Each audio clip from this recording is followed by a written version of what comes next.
Did brand new concept art just make the Duffer Brothers' Stranger Things even stranger? All that and more on today's Nerdist News.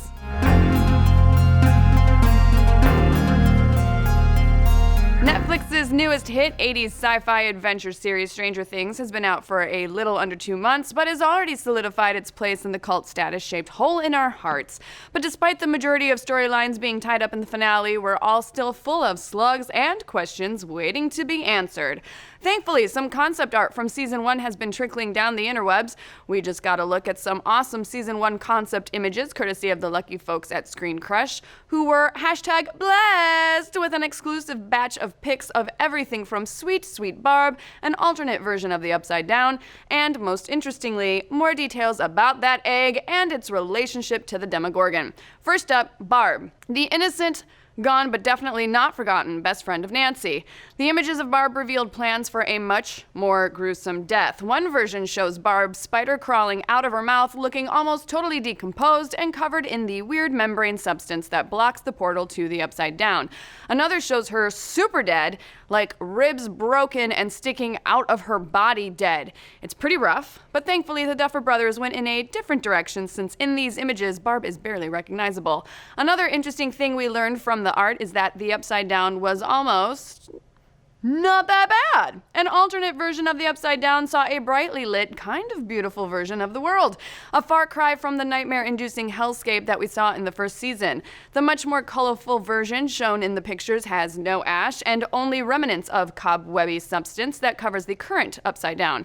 Now, despite the fact that the Demogorgon is technically, theoretically dead, we still have a ton of questions. Thankfully, the most interesting thing we learned from the concept art answered a few of them, namely about that gosh darn egg and its relationship to the humanoid monster. Originally, we all assumed that the emptied eggshell we saw in the finale was what birthed the Demogorgon in the first place. However, the concept art and a quote from the concept artist Aaron Sims confirmed that the monster didn't necessarily come from the egg, but that it was actually feeding off of it.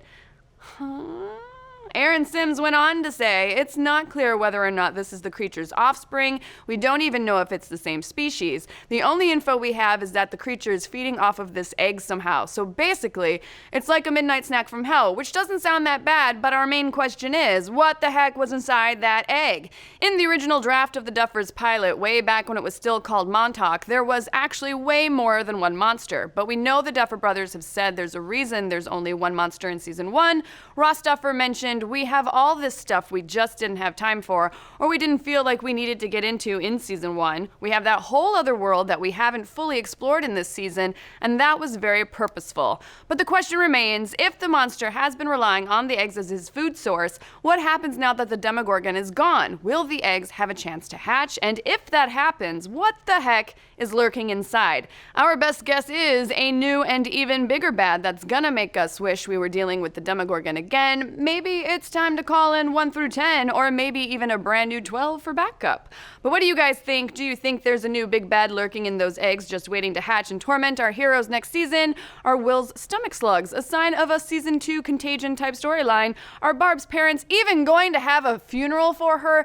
Seriously, she got no respect. What are they even thinking happened to their daughter in the first place? If I were them, I feel like I'd want answers. So let's discuss, and meet us over at 3 p.m. today on Nerdist.com/Twitch, where I'll be chatting live with some of our Nerdist experts about this and a bunch of other news that we loved. So get over there and we will see you in the chat room. And don't forget to check out Mechanic Resurrection this weekend. If you love to watch Jason Statham blow stuff up, which, I mean, if you're watching a show called Nerdist News, I can only imagine that you do, then you're gonna love seeing him return as the mechanic Arthur Bishop. In this follow-up to the 2011 action thriller, he's forced to take down an impossible list of assassinations after being deceived by the lovely but deadly Jessica Alba. Tommy Lee Jones also stars and is badass as ever. It's gonna be awesome. Check it out.